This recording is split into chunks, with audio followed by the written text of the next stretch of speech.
to the continued success of any organization, especially during this time of crisis. This is because a lot of things will change or have already changed, so we have to approach business in a different way. On the employment front, the ILO estimates that COVID-19 crisis is expected to wipe out 6.7% of working hours globally, which is equivalent to 195 million full-time workers. Sectors at high risk include tourism, hospitality, manufacturing, retail, business, and administrative services. Thus, the future of jobs will depend largely on the innovative measures that shall be adopted by workers, employers, and government.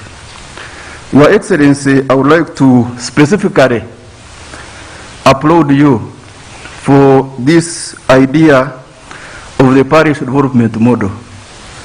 It is extremely important for us as the Federation of Uganda Employers in three respects. First of all, this strategy will increase raw materials. These raw materials will definitely enhance industrial production. And us, as the Federation of Uganda Employers, we shall have more employers created, and that will definitely increase our membership as a federation. It will increase consumption. When people become rich, if their household incomes increase, the people's capacity to buy things will be enhanced, and therefore the employers will have a lot to benefit from there, as well as the country. The value addition element, which is in that strategy, will also increase the scope for more employers. And we are the federation, we see a lot of scope for membership. The only thing we request to you, Your Excellency, is to give us opportunity. Because everywhere in the world, good ideas tend to struggle at implementation stage. And we think the Federation of Uganda Employers can be relevant on the issue of implementation of this very good strategy. Ladies and gentlemen, we are all aware the pandemic led to suspension of most of the economic activities, especially for travel and tour agencies, hotels, bars, restaurants, international conferencing and summits, retail trade, leisure, hospitality, and so forth. It is therefore very true that enhancing innovation for increased employment creation and labor productivity is the only sustainable way of responding to COVID. And Your Excellency, the idea of directing efforts to the real economy is a very good idea, so that economies like that of Uganda can be more resilient to effects of COVID-19. Creating and retaining more jobs in our companies involves a range of external factors, as well as growth and innovation to improve competitiveness, both at company, sector, and national levels. Innovation changes in products, processes, market, and other aspects of businesses can help companies adapt to changed circumstances, add value, and become more competitive, and increase job creation potential. Your Excellency, as I come towards the end, I come from National Water and Sewerage Corporation. And one of the things which I've got from experience is there are very good ideas employers have. I remember one time, Your Excellency, we came here as a National Water and presented to you the 100% service coverage acceleration project. You saw it as a good idea and endorsed it. And because of your endorsement, it was able to go through the other administrative approvals. Because of that, you gave us 30 billion per annum to augment our own internally generated resources. And we've been able, in the last 4 years, to increase the number of kilometers of pipes from 13,000 kilometers to 20,000 kilometers. With just 30 billion per annum, we have managed to increase our network by half, by 50% of what it has been ever since Uganda started. Now we have cities which have been created. They are going to put a lot of pressure on the resources of the country to match the water supply demands. We already have an idea of how we can increase water production for all these cities without referring to the donors. And we only need to have an opportunity to meet you, Your Excellency, present it to you, and we see how we can use our own internal resources with some small boost from government so that we can overcome the challenge of water without going to the donors. Because the donors are good, but they tend to limit innovation in reducing investment costs. So if we have an opportunity to meet you, I've already discussed with the board, we should be able to discuss this. And there are so many companies which are doing well, which only need a boost, a nod from at your level so that things can go ahead. The Federation of Uganda Employers, Your Excellency, is working with its partners and the government to promote employment creation and labor productivity in the country. We applaud the government for establishing the National Employment Council, which is currently overseeing the development of the National Employment Strategy. In partnership with our partners like Tinker, we shall continue building the capacity of employers on innovation and labor productivity to ensure that we create more jobs. Maybe the last thing, Your Excellency, the employers have told me that the limitations of the curfew is a hindrance to their operations. Maybe it is an issue that could be reviewed so that there is more enabling for employers to do their work. We appreciate what employers and workers do on a daily basis and the impact it has on our society. We salute them for their efforts. As we travel to our homes and offices, we should keep reminding ourselves that enhancing innovation for increased employment creation and labor productivity is the best way we can use to respond to COVID-19. I thank you, Your Excellency. I thank everybody. Together for Employers, I'm Dr. Silva Mugisha, Chairman, Federation of Uganda Employers. Thank you very much.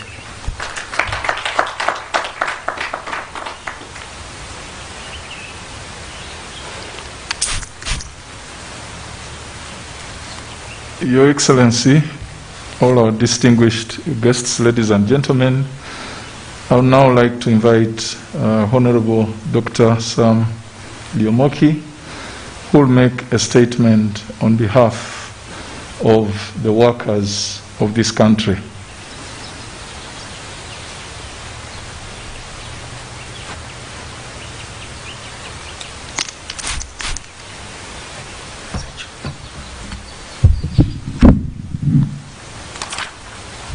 Your Excellency, the President of Uganda, Your Excellency, the Vice President,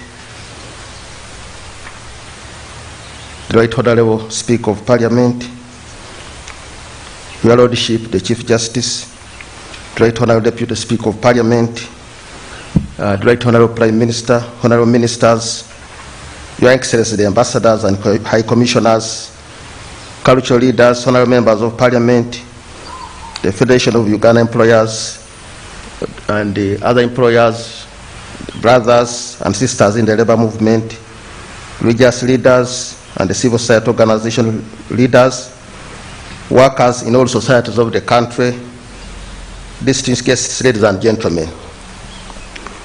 The Central Organization of Free Trade Unions, COFTO, and the National Organization of Trade Unions, NOTU, wish to salute all the working people of Uganda for their hard work, dedication, commitment, and industrial peace on this occasion when we commemorate the International Labour Day. Your Excellency, I thank you for steering the country through the just concluded general elections, where you emerged the winner for presidency for the next 5 years. Congratulations.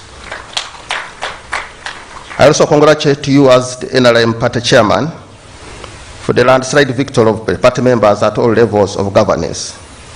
As workers, we are confident that you, as a seasoned ship captain, will steer the government well and maintain harmony, tranquility, security, and peace, which have been guaranteed to the citizens of Uganda for decades.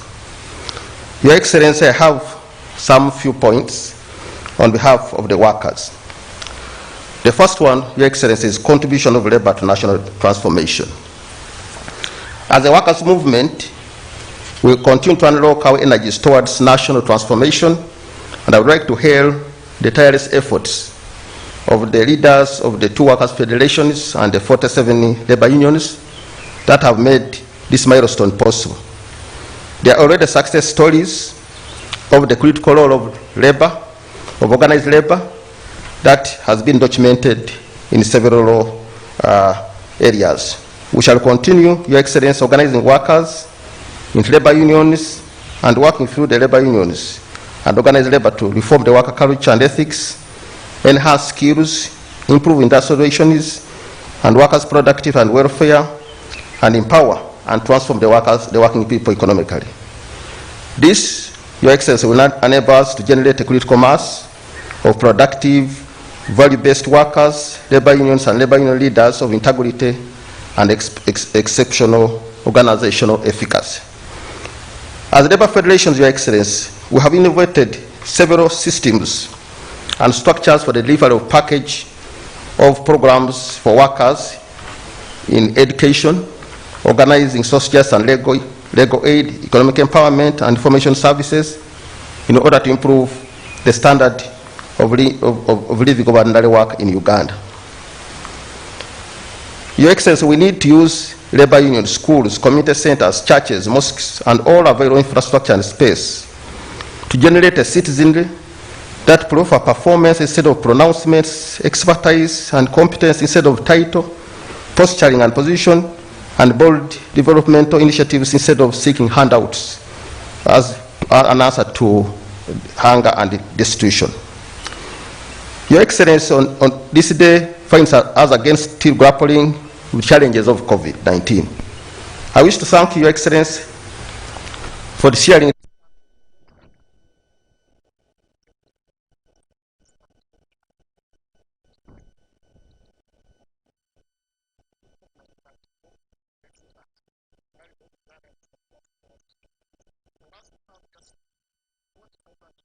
and 41,000 and only 300 deaths in 1 year, when the situation in other countries is worse, is a testament of strategy, able leadership, hard work, and God's hand on our country. We also thank the efforts you also thank the efforts that you have secured the vaccine for Ugandans, starting with the vulnerable groups. As workers leaders, Your Excellency, we pledge our commitment towards mobilizing workers and Ugandans to the response. And we thank all the other institutions, Parliament and Ministry of Health and others that have been able to make this possible. We also appreciate government's efforts towards compensation programs from some workers and sections of society. However, we request that this compensation plan is rolled out to all categories of workers who have been affected. We know that this pandemic has created challenges, but we also know, Your Excellency, that there are great opportunities that we can take advantage of in this pandemic.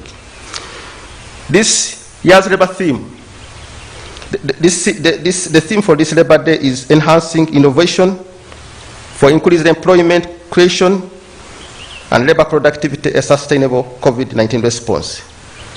It is a very relevant theme. COVID-19 pandemic presents a new normal where innovation becomes key in both employment creation and labor productivity.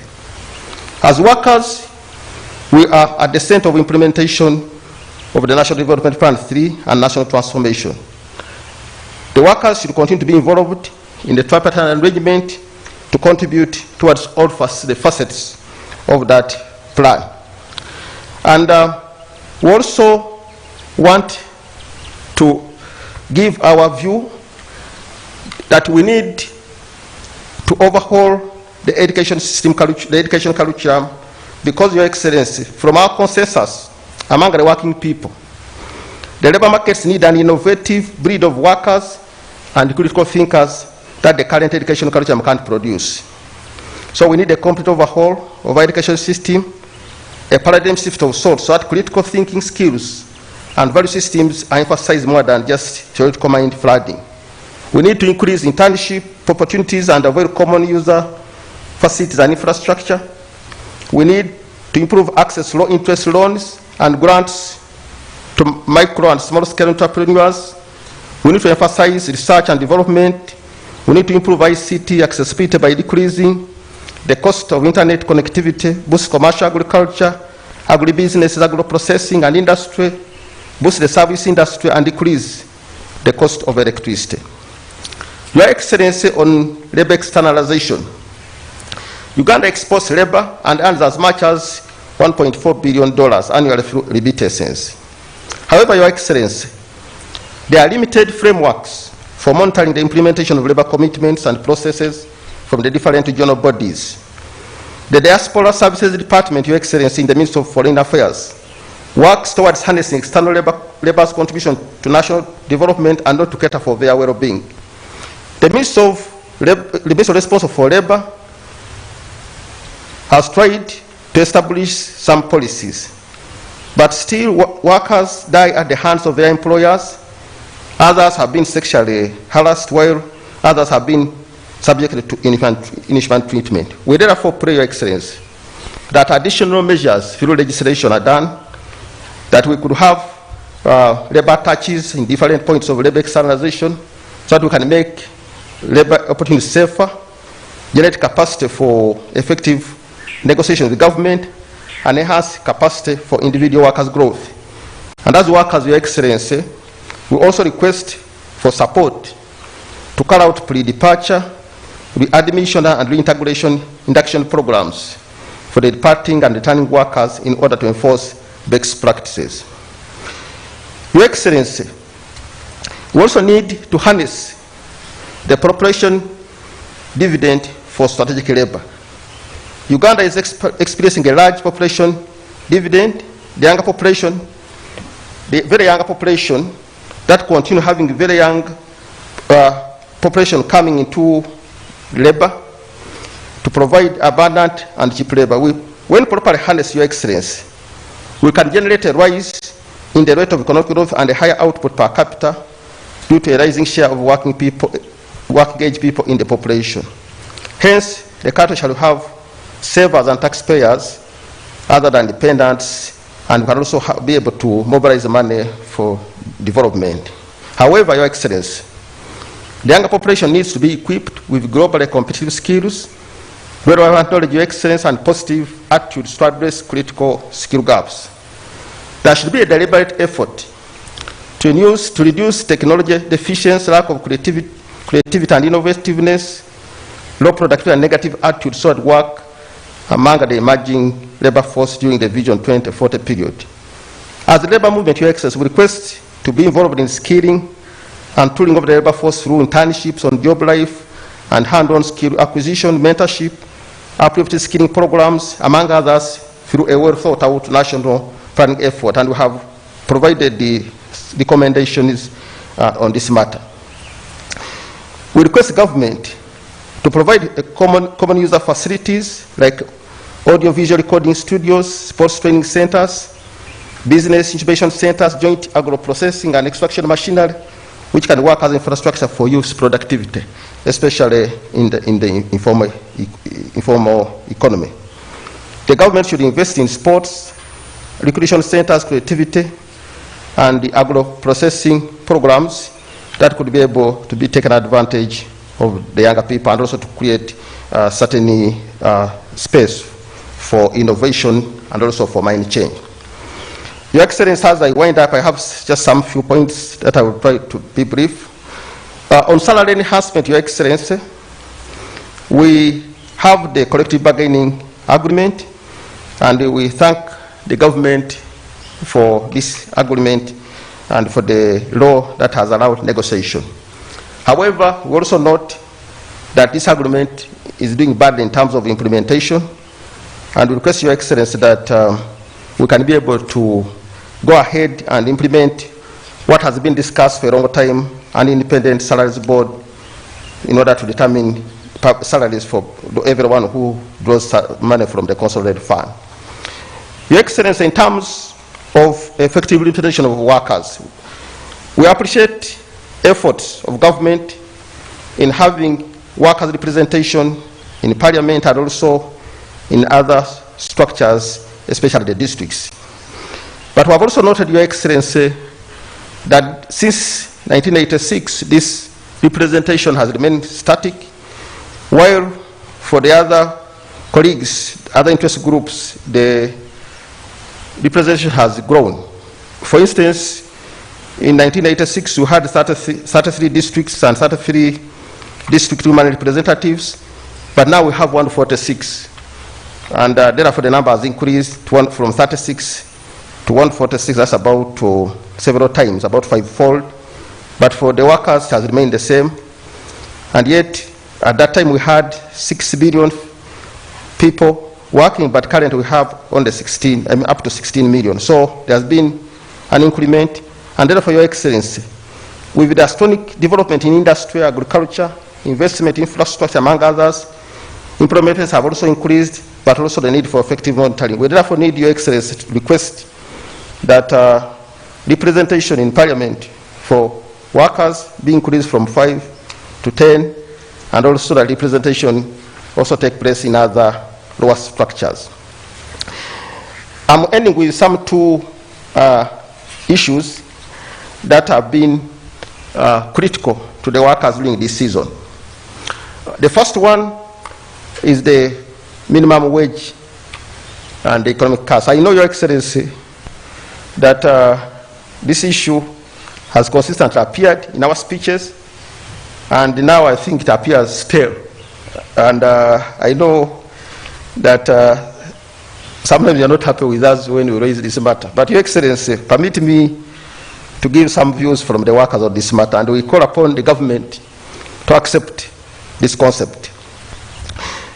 Your Excellency, there was a thinking in the past that in order to facilitate investment, we didn't need to have good labor standards, because they would impede economic efficiency and market flexibility in terms of having cheap laborers, and that thinking used to operate several years ago. But Your Excellency, that thinking has long been abandoned by the rest of the developed world, but its hangover still manifests here in Uganda and other poor countries, and this leads to a situation where we continue sustaining development in rich countries. How? Because the thinking of having poor quality workers creates a vicious circle. On one hand, where workers, for instance in Uganda and other developing countries, have very low morale, low motivation, low productivity, and poor quality products and services, that in turn create very low domestic, international markets, arising up to reduced purchasing power and low quality products of goods respectively. Yet on the other hand, the raw materials produced by poorly paid labor in poor countries are transformed into finished high quality products by highly paid workers in developed countries and sold expensively in world markets. So the process, that situation leads to poverty on our side, while there is profit approximation on the other side. And therefore, Your Excellency, we need to break that curse on development on Uganda and other. We also know, Your Excellency, that a wrongly fixed minimum wage can have issues, but we think there should be a balance so that we can be able to have motivation and we have a situation that supports our country.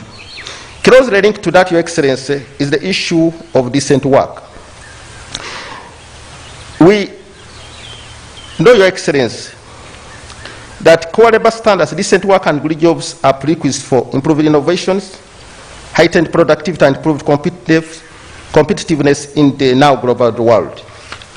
And there is established evidence that total direct inflows, FDIs, yield no, that it has been long established that total foreign direct inflows yield no evidence to the effect that foreign investors favor countries with low labor standards. To the contrary, Your Excellency, labor standards are positive ingredients of economic development. There is collaborative evidence that countries pursuing active labor market policies have a better record with regard to employment levels. Countries which strengthen their core labor standards increase economic growth and efficiency by raising skills levels in the workforce and by creating an environment which encourages innovation and higher productivities. While countries scoring high on social institutions are top performers when it comes to employment and income growth, job quality, equity, and the quality of life index, as opposed to countries that contribute to low wage levels, minimal or no unionization, and low or lenient enforced regulation. So a time-tested principle, Your Excellency, has been that the application of recent work agenda accelerates innovation, which leads to employment creation, job recovery, and sustainable development. The last point, Your Excellency, is about the National Social Security Fund Amendment Bill. This bill was passed, Your Excellency, and passed to you for normally for assent and guidance. And we really want to thank Your Excellency at this moment, because you have always been on the side of workers, as testified by your good guidance in favor of reforming the Social Security by way of amending the NSF Act other than introducing a new liberalization framework that the economic hitmen were orchestrating at that time. And we really want to thank you, Your Excellency, for this. However, yes, we now have a standoff. We have generated consensus and agreement on all provisions other than two critical areas. The first one is the 20% mid-term access, and the second one is the issue of dual supervision of the fund by both the ministries responsible for labor and finance, because of the social security aspects and the economic aspects with respect. And this was a balance, Your Excellency, that was guided by Cabinet. Your Excellency, I know there have been many submissions on this matter from various lenses, including ourselves who have written to you, have engaged with you, and others. However, we are confident and trust that just like the story in the Bible, where two women appeared before King Solomon, disputing over a baby, prompted the king to invoke extraordinary wisdom. Your Excellency, wisdom, intuition, and guidance shall resolve this riddle. We accordingly reiterate the long-standing prayer from the workers that you are sent to that bill, and appropriate legislation also be made to activate it. If there are issues still, Your Excellency, we request that kindly you can engage with us and guide us if there are some issues that, according to your wisdom, there are still some bit of analysis. We are available, we are ready, but we request that this matter is being, a lot of other players are not so honest who are coming to you, and some of them who have more access to you, they are not looking at this from the interest of the workers. They are looking at this from a very negative interest. And we rely, Your Excellency, on your wisdom and your goodness for the workers. Lastly, there is an outstanding pledge to the workers made in several years ago. I know, Your Excellency, you have been directing your technical people to handle, and therefore I was a bit hesitant to raise it, but I was being told that I raise it to you because sometimes things stay in the pipeline for a longer time, and sometimes they can even come and sometimes they go somewhere else. So, Your Excellency, we are still waiting, and Kofta and Notu are still waiting for that the pledge. I will not go into the details, and I know you have been talking about it and directing your people. We request further that you go ahead and find out why it has not reached us. May God bless Your Excellency. May God bless Uganda.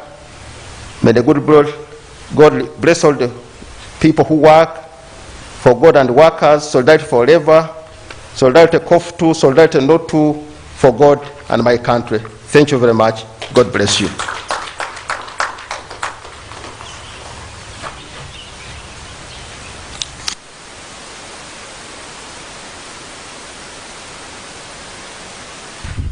Thank you, Honorable Dr. Sam Diomoki, the Secretary General of COF2.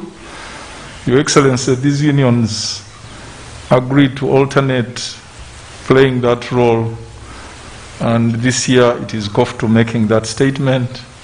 Next year, God willing, it will be NO2. But in our presence, Your Excellency, permit me to acknowledge the presence of the Chairman General of NO2, Asha Wilson Owere, as well as Milton Turiareva, who is Chairman General of COF2. They are in the process of changing leadership. But also to acknowledge the presence of the Secretary General of NO2, who is now a Honorable Member of Parliament, Honorable Peter Werike. Your Excellency, Peter Werike was elected as Member of Parliament to represent Bubulo West, Manafa District on the NRM ticket. Having said that, I would like Your Excellency to invite Her Excellency Rose Malango, the UN Resident Coordinator, who will make a statement in solidarity with the workers of this country, after which Honorable Florence Nachuala Chiinji will come and take over and welcome you, the Minister, and we get to the apex of this event.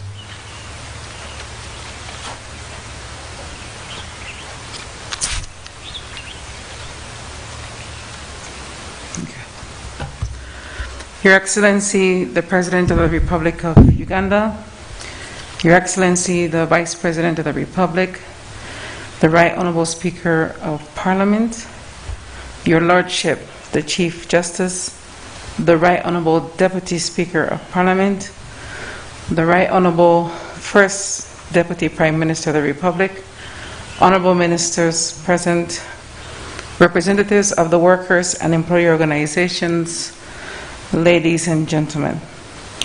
On behalf of the United Nations in Uganda, I'm delighted to be here for the National Commemoration of International Labor Day. Let me begin by expressing our solidarity with all workers and renewing our commitment to work with workers, employers, the government, and partners towards safe and secure working environments in both the public and private sector. Your Excellency, we applaud your leadership and commitment towards preventing the spread of the COVID-19 virus in Uganda and keeping workers safe while the production and other economic and development activities continue. We also commend the Ministry of Health for working closely with partners to ensure the rollout of the COVID-19 vaccines, protecting frontline workers, humanitarian workers, and other priority groups. As mentioned by the UN Secretary General, no one is safe until everyone is safe. Ladies and gentlemen, COVID-19 at the global level now joins climate change, violence against women and children, youth unemployment, irregular migration, and excessive use of force in law enforcement as the critical challenges of our time.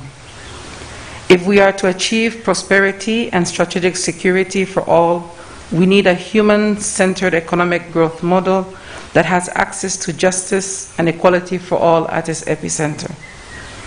We need a labor force that has the skills, the incentives, the protections, and the values to succeed. This year's celebration comes at a time when the COVID-19 pandemic has created an urgent need to change service delivery and accountability for all. So as we implement the NDP3 and the Sustainable Development Goals, as we focus on programs for agro-industrialization, tourism, manufacturing, services, and the digital economy, we require an innovative and inclusive approach to work. We must ensure we follow clear principles and values in the workplace as we create jobs. There should be no child labor. Women should be safe at the workplace. There should be no corruption. Workers should be paid for the value of their work. And young employers should be supported as they become job creators. Ladies and gentlemen, the Ubuntu Mulamo values of integrity, Obwesimbo, transparency, Obwerofu must guide our efforts at all times. Now, allow me to take this opportunity to reiterate our call for more robust investment and bolstering ethical recruitment policies and preventing the exploitation of Ugandan workers, both at home and abroad. At this time, Uganda's development financing pathways includes taxes from those working at home, but it also includes remittances from those working abroad. Your Excellency, ladies and gentlemen, Uganda has experienced a significant growth in remittances, from $238 million in the year 2000 to $1.4 billion in 2019. This is equivalent to 3.6% of the GDP, more than half the size of ODA, and larger than the FDI received at that time. The question is, what can we do to protect Ugandan migrant workers so that they may continue to help improve the quality of life of their families, invest in local development, and still retain their safety and dignity? IOM, a member of the UN family, is working with the government, particularly through the Ministry of Gender and Social Development and other partners in this area, focusing on the prevention of exploitation, human trafficking, and modern-day slavery, especially for those working as domestic workers, those in construction, and those in agriculture. But Your Excellency, ladies and gentlemen, this is a solution that requires collaboration. So we look forward to stronger collaboration among the East African member states on this topic.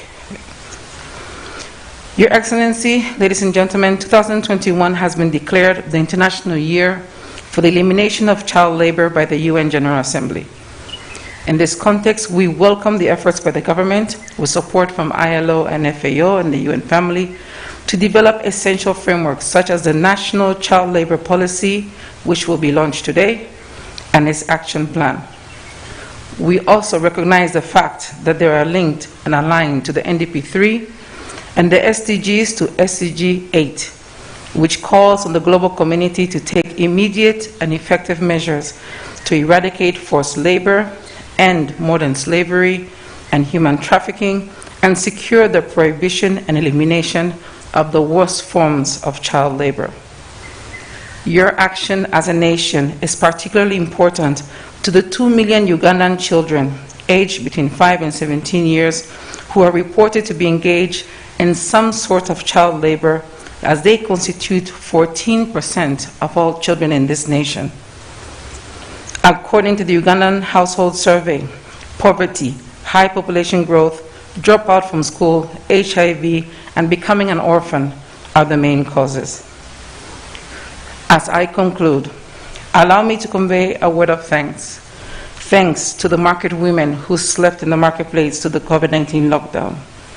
Thanks to the teachers who have kept our children educated. Thanks to the health workers who've been away from home and worked so hard. Thanks to the farmers who fed this nation and all of us in it. Thanks to the humanitarians, to the micro-enterprises who through challenging times kept working. I also wish to congratulate the Ministry of Labor, Gender and Social Development, who with support from the UN International Labour Organization is conducting a study on the impact of COVID-19 on labor, employment, and productivity. It is our hope that this will lead to a national employment strategy for Uganda, with an initial target of creating 50,000 dignified jobs across the country by 2025. In the meantime, we will continue to support apprenticeship programs and the identification of job opportunities in key sectors, especially for women and youth. So on behalf of the United Nations system in Uganda, I pledge our continued support to the workers, the employers, the government, through our Sustainable Development Cooperation Framework 2021-2025. Together, let's create a world of work with justice and dignity for all in the face of the COVID-19 pandemic. I thank you for your attention.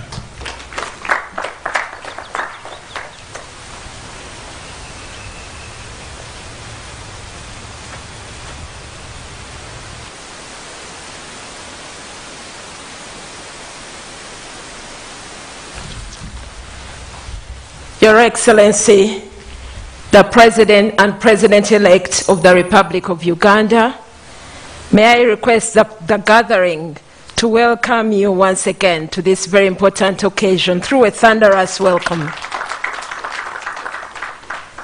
Your Excellency, may it please you once again to know the members today that came here to bless this occasion with their presence.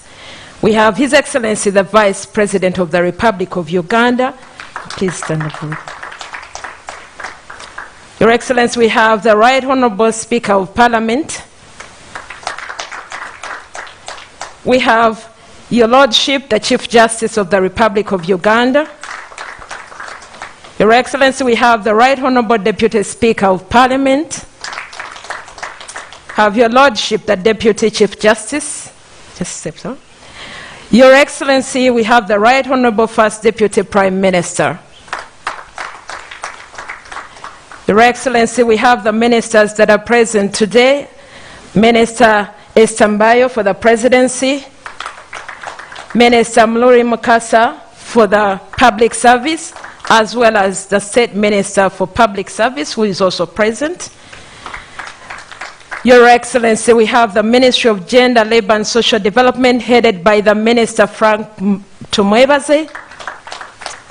We have in the same ministry the Honorable Peace Motuzo, who is the Minister of State for Women and Gender. We have Honorable Sarah Kanyike, who is the Minister in charge of Elderly and Disability. Your Excellency, we have Their Excellencies, members of the Diplomatic Corps, headed by Her Excellency Rosa Malango. We have the members of Parliament, and here I'll request your indulgence to mention Honorable Alinaiche Rakajara, Honorable Margaret Rabushaija, Honorable Agnes Kanihira, Honorable Sam Liamoche, and Your Excellency, allow me also here and now to convey the apology of Right Honorable Charles Bakabulindi for the workers, who is not here with us, but the members of Parliament for the workers are all ably represented in person. Your Excellency, we have the service chiefs that are here, the UPDF, police, and prisons. Your Excellency, the religious leaders have also been represented in this very important occasion. Your Excellency, we have representatives of government institutions, especially the workers and the employers. Here we have the Permanent Secretary, Chibenge. Please stand up with your team. We have your bad man, Honorable Martin Wandela. We have the Commissioner and Assistant Commissioner, all present in person. Your Excellency, we have the members of the Industrial Court.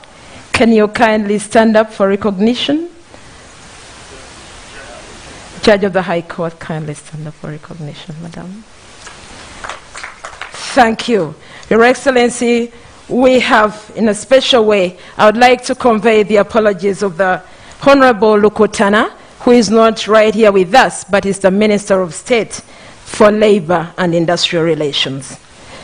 Your Excellency, you will be aware that we have just lost one of our own, the comrade Honorable Kasamba, May I request you, Your Excellency, to stand up for a few minutes with the delegates here to remember the soul of our departed comrade. May his soul rest in eternal peace. Your Excellency, today the Ministry of Gender, Labor and Social Development has organized two functions. One, the youth are right now gathered at Makerere University, both physically and visual, to deliberate and discuss ways and means of reducing youth unemployment in the country. This is a new innovation, and I promised them as I was launching it this morning that I'll convey their regards to you. Your Excellency, we are also here to remember the workers that you have stood for, especially during the time of COVID. You personally went down to analyze workplace by workplace. You went ahead to advise on means of reducing COVID, workplace by workplace. Your Excellency, being the #1 worker in this country, we thank you, and that's the hand clap that you hear, Your Excellency. May it please you, Your Excellency, now for me to invite the Honorable Frank Tumwebaze to come and address this gathering, and thereafter I'll request you, Honorable Frank, to invite His Excellency the President to address us thereafter. Thank you.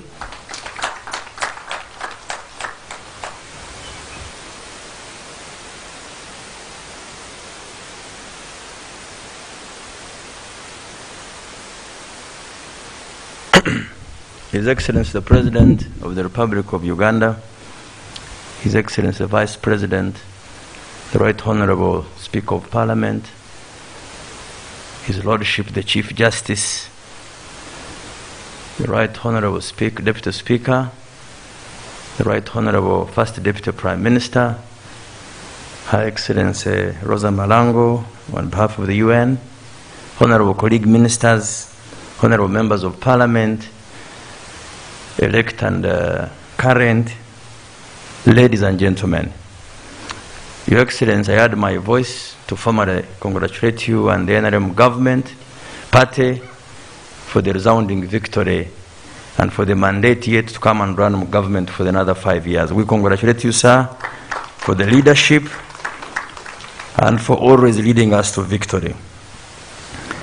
We celebrate this day, sir, not just to create another platform for speeches, but to celebrate and recognize the efforts of the workers in their various categories, the formal workers in offices, the informal workers in gardens, in chambers, in production workshops, the union workers, the non-unionized workers, and all those that devote and contribute their efforts to harness labor as a factor of production for the common good of society. So we congratulate the workers and we want to thank them for that. Let's give them a round of applause. Your Excellency, we thank you and the government you lead for always prioritizing good policy environments and programs for supporting job creation. And as the Minister of Gender, I am glad that with the support of government, we've been able to implement the Green Jobs program, where we have had 5,624 to date Juakaris supported through provision of business toolkits, green technology, and green skilling skills. We've also been able to undertake a national apprenticeship and graduate volunteer scheme.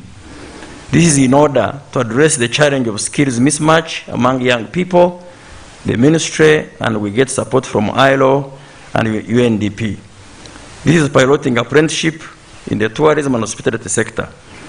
The ministry is implementing a graduate volunteer scheme where graduates are placed as volunteers in different workshops to gain employable skills and work experience. With your support, sir, and the government, we are implementing the Youth Livelihood Program, which has been running for some time. And to date, the program has registered 247,683 youth who have been supported directly with interest-free loans without any hassles of collateral. The same model has been under the Uganda Women Entrepreneurship Program, which has supported 14,000 projects of small entrepreneur women with a total number of 166,000 beneficiaries who have also received interest-free loans with no requirement for security. And why we believe these programs are effective, you see how people are able to pay the rate of recovery.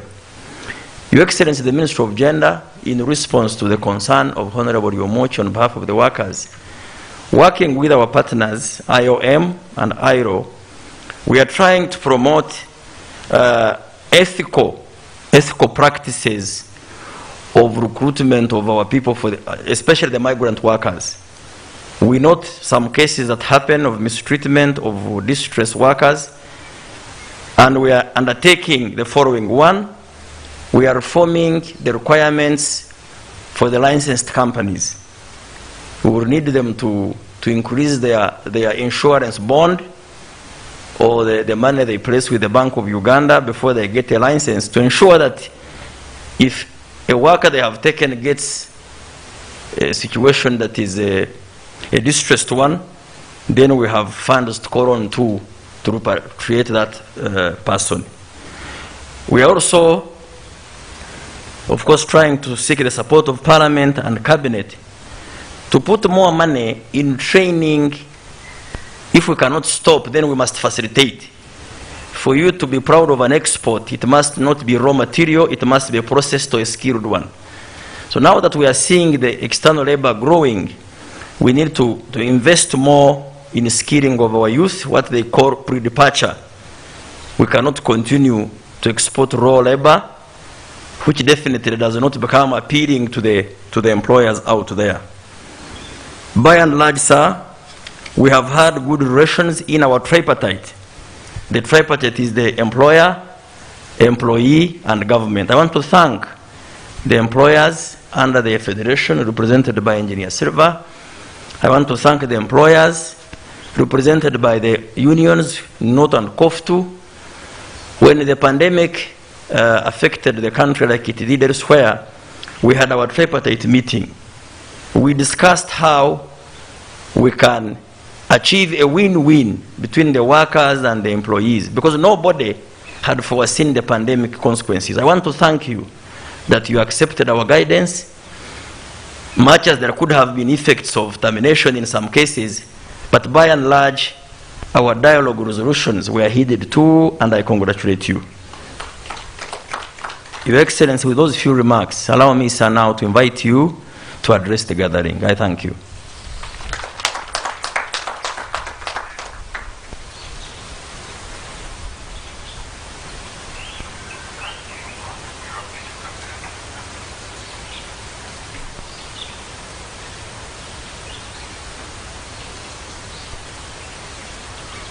His Excellency the Vice President,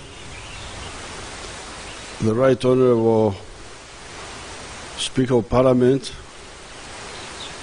His Lordship the Chief Justice, Right Honorable Deputy Speaker,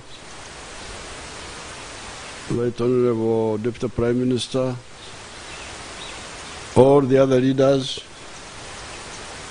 of government, labor, religious leaders, and members of the diplomatic corps.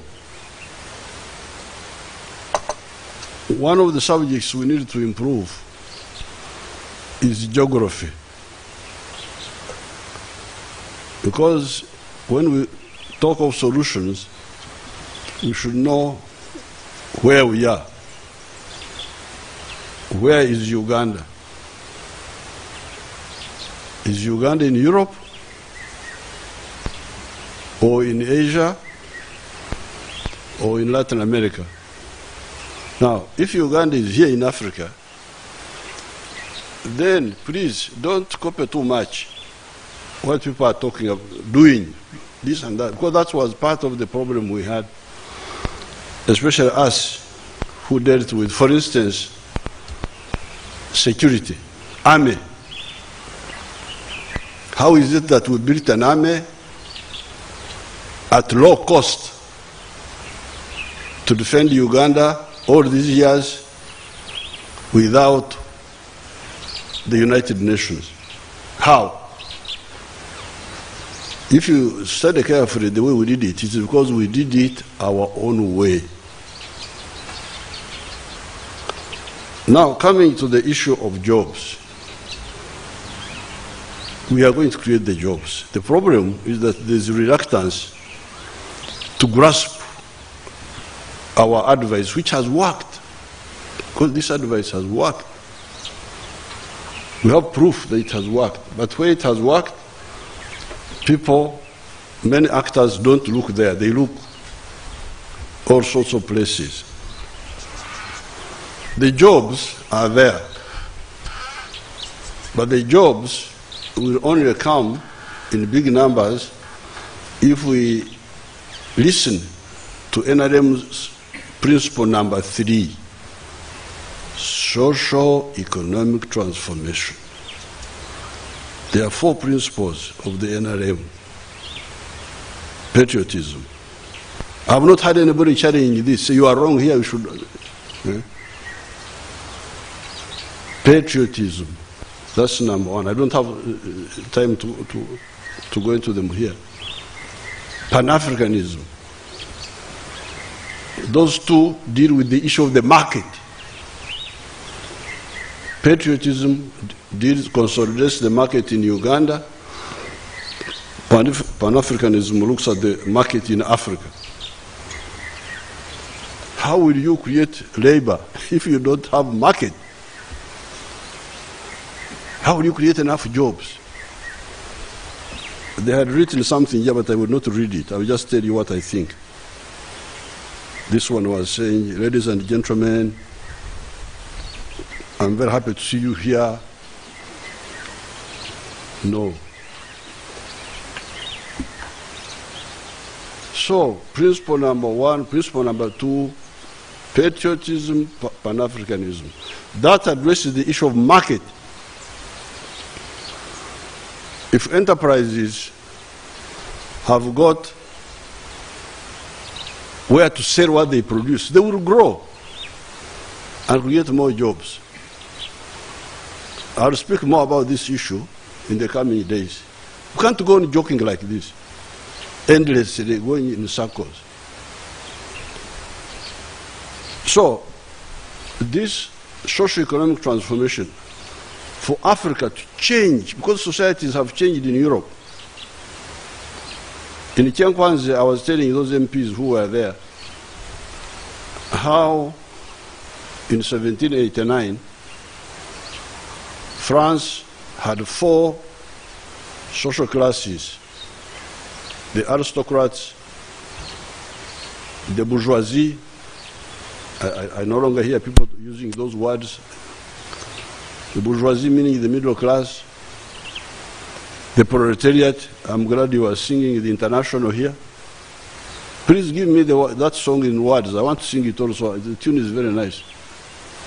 The proletariat, meaning the working class, and the peasants. This was 1789. If you go to France now, you will not find the peasants. Peasants are no longer there. They have disappeared. Here you are preserving peasants. Somebody was a peasant, he produces another peasant. How will you create jobs? Seriously. So that's why the NRM says you must deal with socio-economic transformation as a principle, but also as a strategy. Not just talking, and copying people who have already done their own things differently. So, if you understand that target of socio-economic transformation, then we have advised you. And please, if you have better information, tell us. Because our advice is in writing, black and white. It is in the manifesto of 1996. It was in the manifesto of 1996. In all these manifestos, we are putting those issues there. And in all the other speeches and publications. The sectors are 4. Sector number 1, commercial agriculture with ekibaro, with chura. Chura, those who don't know our languages. You must do commercial agriculture with the ekibaro. If you don't know the Bantu language, then you say chura. If that one doesn't help you, then you say Aymar. That is artisanal. If that one doesn't help you, you say Otita, Rugubara. In case you want to speak Swahili, unasema hesabu. Don't kutomera, don't do just things. Oh. So sector number one, make sure all the people you have influence over go into commercial agriculture with ekibaro. That is sector number one. That will create jobs. The jobs you are talking about. That will create jobs. When we were in Chenkwanzi, we brought testimonies. Like the man called in Nyakana near Fort Portal, who was a district councillor, but he was no longer a councillor. He had no job, but he embraced our advice. When I advised them, they listened. He's now in the dairy and poultry. So he has created a job for himself and his wife, whom he is paying 1.3 million shillings per month, much better than they were earning in the council. And now he's employing another 15 people. So he has created 17 jobs, including, if you include his. The other day I put on television a man from Moyo, a reverend, a priest, who has created about 48 jobs through growing mangoes. So there are 9 million homesteads in Uganda.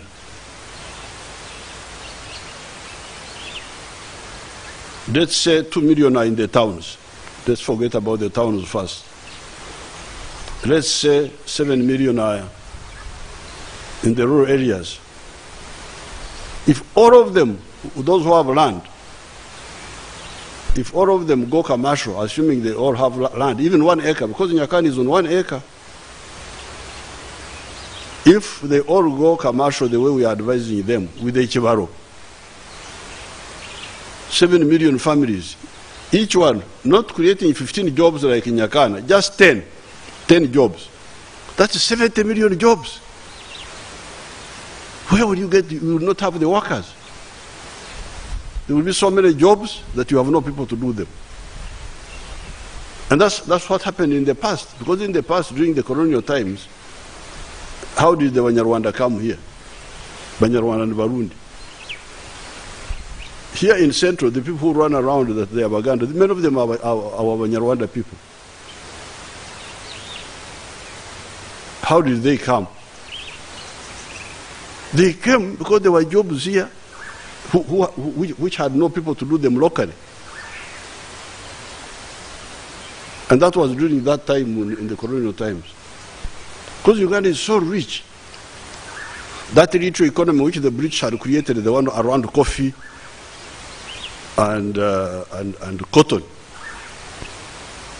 it had no people to do jobs. So people came from Rwanda, from Burundi. That's how they came here. If you go to Kayunga, there is a whole sub-county called Busana. It is populated by our people from South Sudan, called Kuku. They are the ones who are there, the whole sub-county. What did they come to do? To work in the sugar cane, mainly.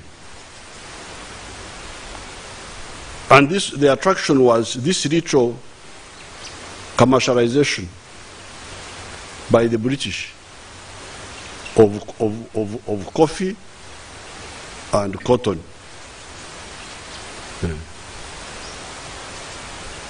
If you go to Jinja, you'll find there so many non-Basoga there, Jinja town. How did they come? They came just because of the few factories that were there first, because of the electricity. So, we can create jobs by turning the hydro land, which we are misusing, for called a chida chonka, working only for the stomach, going commercial. This is number one. Please. I listened for the message of the workers, I didn't hear them. And they are all NRM, nobody mentioned that. I didn't hear you saying, you as NRM has said, I didn't hear. So since I didn't hear, I'm now telling you, because I'm here. Because this is the time to bring out our manifesto in these meetings. What is our medicine? I am firm for this medicine because it has worked.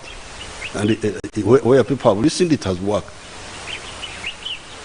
So I have no shyness to firmly tell everybody that this is the way to go.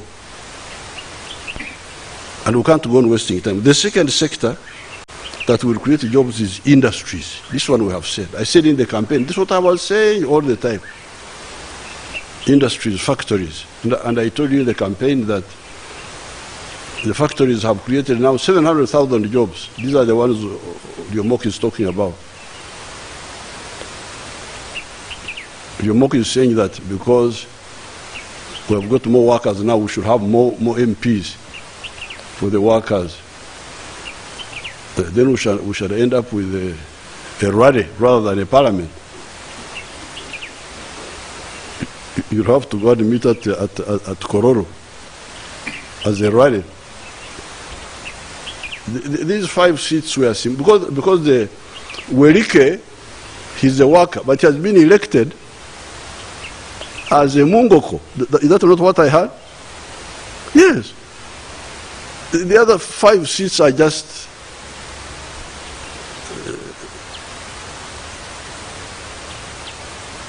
do you know that I'm a Christian or you don't know? You know when I was baptized in 1947, I was very young, but I could follow. Mr. Kaguta carried me like this. I was 3 years, but I think there was a crowd. I was going to be 3. There was a crowd, a child of 3 may not. So Kaguta carried me, and then this fellow put some water here. And in the Nyankore he said, Akanaka bonera kaharo guru, Akaruko reken sino rango, Guataumu Ganaja Kristo. This is an outward sign to show, I can't translate the Nyankore in English, because English is very poor. And sino rango, I don't know how they translate it in English, to show the whole world or something. Huh? All and sundry. Oh, okay, that's what it that I have entered Umiganaria Kristo, the Exumocha Kristo. The, how do you say it in English? Huh? In English, but you get about here. The Exumocha Kristo. The flock. Okay, the flock. So, the 5 seats, Ryomoki, were just the water they put on me here. How much value was in the water? Not much, but it's a symbolic recognition. But we cannot say, because you can move to the mainstream, like Werike did. You can go from this special interest to the constituency. So the constituency expands because it is the mainstream. The other one is just symbolic. Otherwise, the seats will be too many. But the second sector where jobs can be created is industries. I was looking at the figures of 1969. How many Ugandans were working in the factories? I think there were only 36,000. You go and check how many Ugandans were working in factories in 1969. Only about 30-something thousand. But now, 700,000. So this proves that if we get more factories, we shall create more jobs. Because we have already gone from a small figure to a big figure. And the services, the sector number 3 is services. Hotels, transport. There, before the corona, we were at 1.3 million. Then fourth sector is ICT. Ebyuma bya kalimagezi. So, if you grasp this, then everybody, every stakeholder should be working to if you have a difference, you point out that no, here you are wrong. There is another sector which you have forgotten. You tell us exactly, why don't you push this? If this is correct, why don't you push it? Why do you go on? Now, if it is not correct, what have we forgotten, or what should we change? Because the issues you are talking about are simple tactical issues. They are not strategic issues. You are talking about the strategic issues. So the moment we agree on this, that actually me, I don't believe in the export of labor. I don't agree on that. That is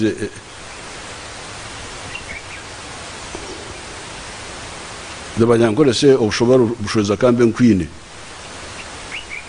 Banyankore, if you can't get the best wife, then you get the one who can.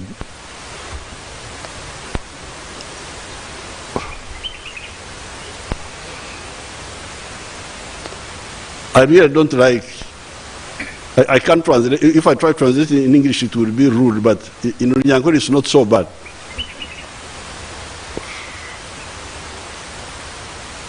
I don't really support this idea of externalization of labor. Countries which externalize labor, I think are countries which have missed something. And I have some proof. You see a lot of Bangladeshis abroad. You see Filipinos. Have you ever seen many South Koreans? The only South Korean I saw abroad was Ban Ki-moon.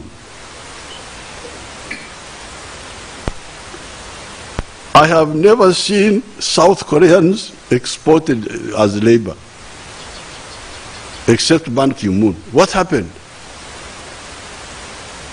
South Korea is half the size of Uganda.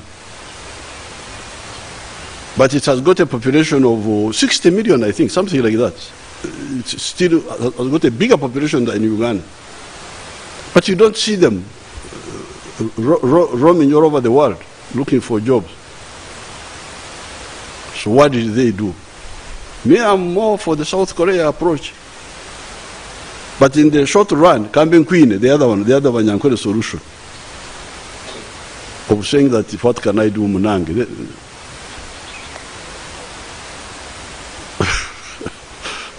That one,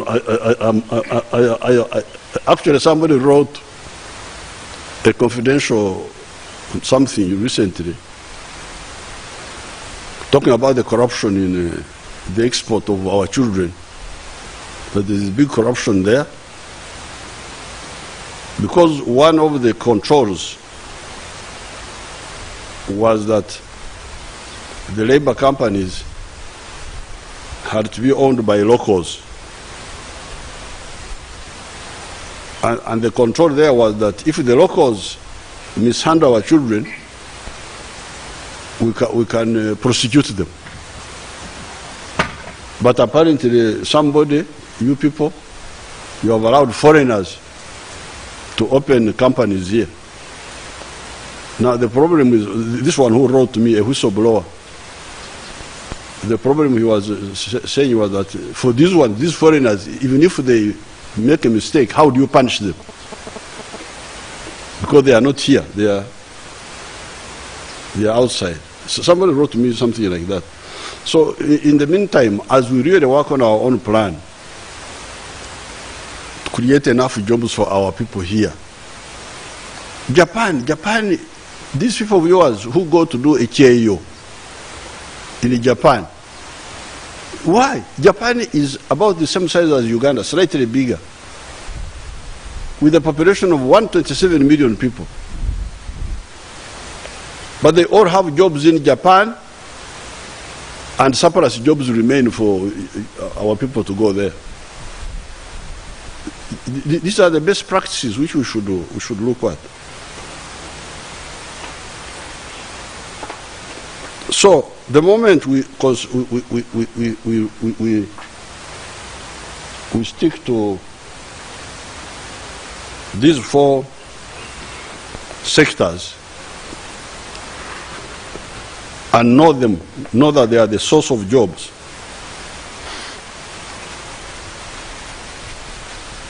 and we work to make sure that they work easily.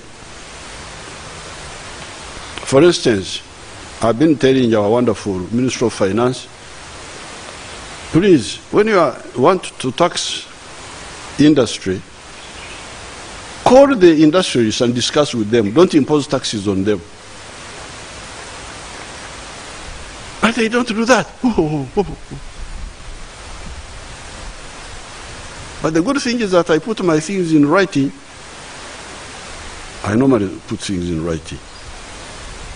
So, in this Kisanja, we are really going to talk seriously among ourselves. The politeness will not be there. Because we are wasting a lot of time. So once we agree on these 4 sectors as the sources of jobs, commercial agriculture with Echibaro, industries, services, and ICT. Then the next issue we struggle with are the markets. That's why we need to engage our brothers in Africa to consolidate the markets. Now, the other time I was talking about tarmacking the roads in Congo. Now, some people do not understand this. Why do you tarmac the roads in Congo when there are some roads here which are not done? By tarmacking the roads in Congo, I will actually get more money to come and do the ones here. Because me, I've spent 60 years of my life studying these issues of Africa, of Uganda. That's why I can boldly say this, and most of the time it works. So the issue of markets. Then once we consolidate the African market, or do as much as we can, because we may not do everything, because there are so many mistakes in Africa which are caused by wrong decisions, insecurity, what. But if we do what we can, and we maximize benefits from the African market, then we start looking for the external markets. The ones in Europe and so on. And there, the issue of quality comes in, the quality of our products. Because we can have markets in other parts of the world. We have got AGOA with the United States. I negotiated it with Mr. Clinton. And our supporters in the US have been supporting it ever since. AGOA, it is there. 6,000 products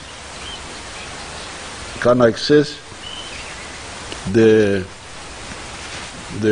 American market, quota-free, tax-free. So that market is there. The European Union, China, the African market, Algeria wanted to take all our milk, but they had a problem of foot and mouth, which the Banyankore have maintained in Ankara as part of their conservation effort. The Banyankore are conserving foot and mouth disease. Because they heard that there is conservation. So they conserve the disease there.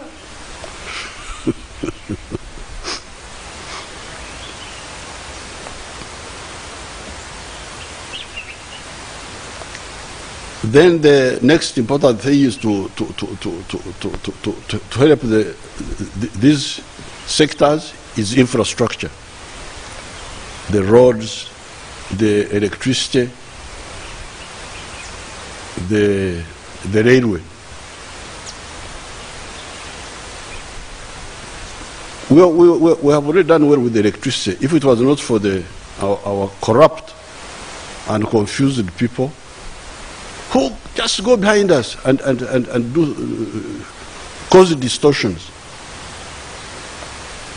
Like, for instance, the ones who signed Bujagari. Without my knowledge, I was here. I've been here in this government all these years. I had given them guidance on the issue of what they were calling AES, American Energy something, a company, an American company. That please, you can develop a private power station, but don't go beyond 4.9 cents. We signed in the agreement. There was a young white boy called Wright, Mr. Wright. He was the one representing that company. They went behind me. I didn't know. And they signed Bujagari. Very expensive. This is the one now distorting our prices.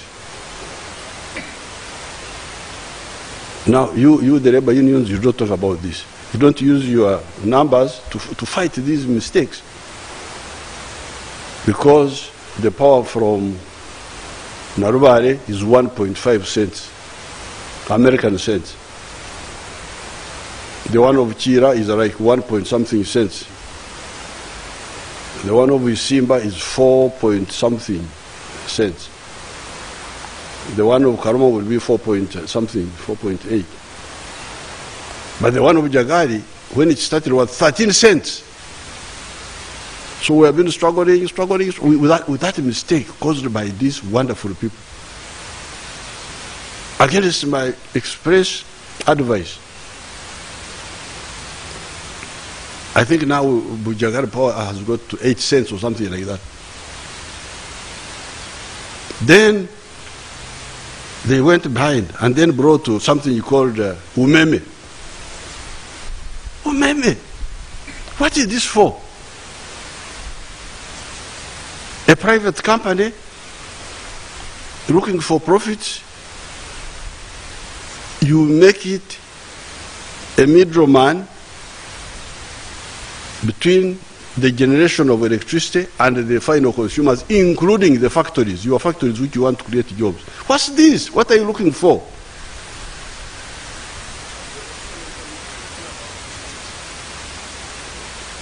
You told me when it had already happened. Owere is good at post-mortem. He should be employed at Mulago in the mortuary. If you had told me before, I would never have allowed it. I didn't know. So we are now, the electricity is now cheap at source, at generation,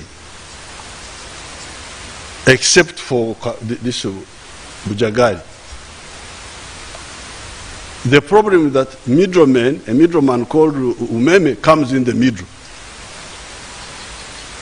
And then the other concessions, they are like as if they are sick. You look at somebody, you think he's sick. What are you looking for? Do you care for your country? So the war I'm having now is that no. For the industrial parks And I want you to support this. You write it down in your minutes. But when you came to Entebbe, an old man told you that now the powerful industrial parks will go straight from generation transmitted direct, not through Umeme.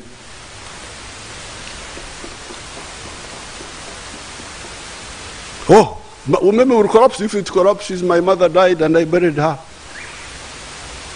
Also, Mr. Kaguta died. People die and the society goes on. So if Umeme dies, that's their mistake. So, if you say you have got labor unions, what? Now Owere said that he saw the dead body and announced it. The person was already dead. You should have told me, you should have a research desk. Even in that ministry of yours, of labor, you should have a research desk. We should be looking at, should be auditing those policies before they happen. So no, this one will slow down. Will slow down our process of creating more jobs. You see, a man like Biden, every week he's talking about, we have created more jobs, we have created, you know, the American leaders. They're always talking about that. So, how could these policy distorting measures, of course, for me, they went behind me.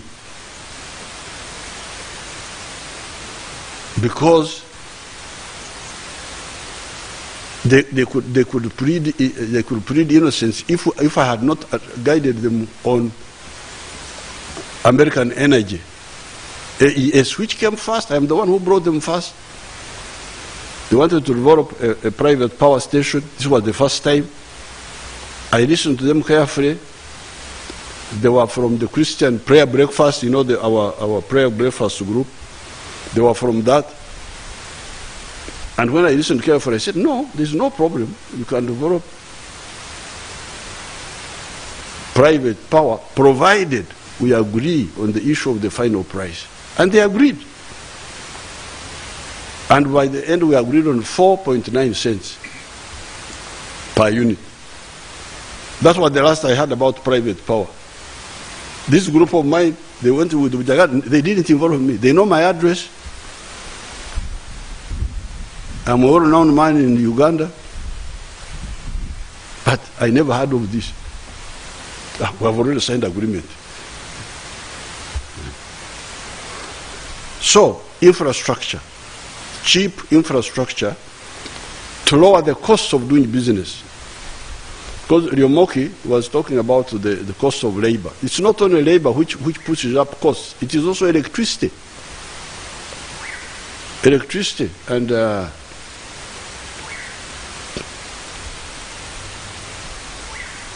transport. Transport, solving the question of the railway. Then the next important thing that we should agree on, that one I don't think you disagree, which is on the issue of the quality of labor, which is what Ryomoki was talking about. The human resource development, education and health and skills. There I totally, Mzee Obote used to say, I am at one with you. That's what Mzee Obote would say. On that one, I am at one with Ryomoki.